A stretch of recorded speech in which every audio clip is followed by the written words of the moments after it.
ங்க ஐஜி பார்த்தீங்களா? நம்ம கன்சல்டன்சி பிஸ்னஸ் வந்து ஸ்கேம் சொல்லிட்டு ஒருத்தவங்க டேக் பண்ணி போட்டிருக்காங்க.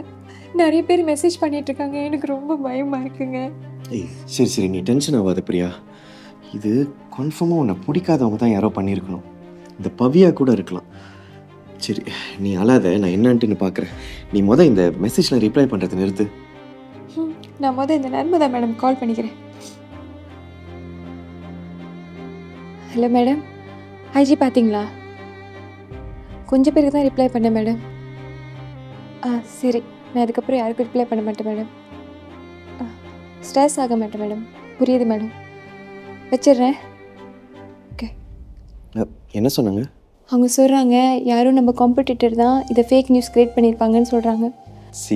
நான் தான் சொன்னேன்ல, உன்னை பிடிக்காதவங்க யாரோ தான் கண்டிப்பாக இதை பண்ணியிருப்பாங்க பிரியா. நீ நிறைய சம்பாதிக்க போகிற. உன்னை அசால்ட்டாக அவ்வளோ சீக்கிரம் யாரும் சம்பாதிக்க விட மாட்டாங்க.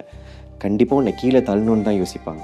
நீ அதை பற்றிலாம் யோசிக்காத, நான் இருக்கேன் சரியா? ஏன் இப்படிலாம் பண்ணுறாங்க? நான் யாருக்கு என்ன பண்ணேன்? நான் ஆல்ரெடி அம்மா விஷயத்தில் ரொம்ப டவுனாக இருக்கேன். இப்போ இது வேறு. நான் இந்த பிஸ்னஸ் தான் நம்பி இருக்கேன் தெரியுமா? மாதம் வேறு அம்மாவுக்கு மருந்து காசு செலவு பண்ணணும். எங்கே போகிறதுனா ராஜாக்கு வேறு கடன் கட்டணும். எனக்கு ரொம்ப பயமாக இருக்குது. பிரியா, நீ ரொம்பலாம் இதை போட்டு யோசிச்சுட்டு இருக்காத.